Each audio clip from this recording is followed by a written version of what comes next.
Hello, ഇതാ ഇത് ഞങ്ങളുടെ നാട്ടിൽ കടച്ചക്ക, ശീമച്ചക്ക എന്നൊക്കെ പറയും. ഇതിങ്ങനെ മുറിച്ചെടുക്കുക. എനിക്ക് മെഴുക്കുവരട്ടി വെക്കണേക്കാളും ഇഷ്ടം ഇതാ ഇങ്ങനെ ഈ ഒരു പാകത്തിന് ഉണ്ടാക്കുന്നതാണ് കേട്ടോ. അതുകൊണ്ട് ഞാനിങ്ങനെ ഉണ്ടാക്കാറ്. കുറച്ച് തേങ്ങ എടുത്ത് അത് കൊത്തി എടുത്തിട്ട് അതൊന്ന് മിക്സിയിൽ പൊടിച്ച് ഇതുപോലെ തേങ്ങ വറുക്കുക, ഉപ്പ് മഞ്ഞൾപ്പൊടി ഇട്ട് വേവിച്ചെടുക്കുക നമ്മുടെ കടച്ചക്ക. ഇതാ കുരുമുളക് ഇട്ടിട്ടുണ്ട് കേട്ടോ. ഇതാണ് കുരുമുളക്. ഇനി അതിലേക്ക് മുളക് പൊടി ഇടുക, പിന്നെ കുറച്ച് മഞ്ഞൾപ്പൊടി. അത് രണ്ടും ഇട്ടൊന്ന് ചൂടാക്കുക. നന്നായിട്ട് തേങ്ങ വറുത്തെടുക്കുക കേട്ടോ.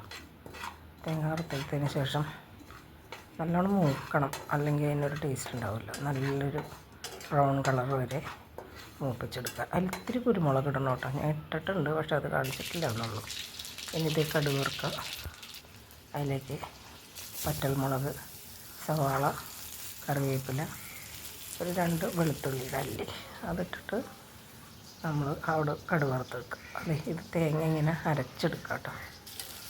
ഞാൻ കുരുമുളകിൻ്റെ കാണിച്ചില്ല, കുരുമുളക് ഇട്ടിട്ടുണ്ട് കേട്ടോ. കുരുമുളകാണ് അതിൻ്റെ ഹൈലൈറ്റ്, മറന്നുപോയി കാണിക്കാൻ. ഇട്ടിട്ടുണ്ട്. അപ്പോൾ ഇനി ആ കടുക് വറുക്കണയിലേക്ക് ഇതൊന്നിട്ട് നന്നായി മൂപ്പിക്കുക.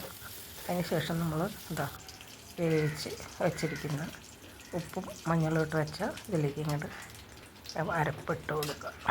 ഞാനങ്ങനെ വെള്ളം ഒഴിക്കാറില്ല. കുറച്ചൊരു വെള്ളം അതിൽ ഓട്ടോമാറ്റിക്കായിട്ട് ഓൾറെഡി ഉണ്ട്. അപ്പോൾ ആ ഒരു വെള്ളത്തിലേക്ക് നമ്മളിട്ട് ഇങ്ങനെ ഒന്ന് ചെറിയൊരു ഗ്രേവി ഉണ്ടാവുള്ളൂ. ഒരുപാടില്ല, ഇങ്ങനെ കുഴഞ്ഞിരിക്കും. എനിക്കിതേപോലെ നന്നായിട്ട് മിക്സ് ചെയ്ത് ഞാനിങ്ങനെയാണ് കടച്ചക്ക അല്ലെങ്കിൽ ശീമച്ചക്ക വയ്ക്കണത്. നിങ്ങളിങ്ങനെയാണോ വയ്ക്കുന്നത്? എനിക്കിങ്ങനെയാണ് കേട്ടോ ഇഷ്ടം, ഇങ്ങനെ ഇഷ്ടമുള്ളൂ. അപ്പോൾ ഇന്നതും ആ ചോറും മീൻ വറുത്തതൊക്കെ ഉണ്ട്. കറി ഉണ്ടായിരുന്നു, തൈര് കറി. അത് വേണ്ട, ഇത് മതി.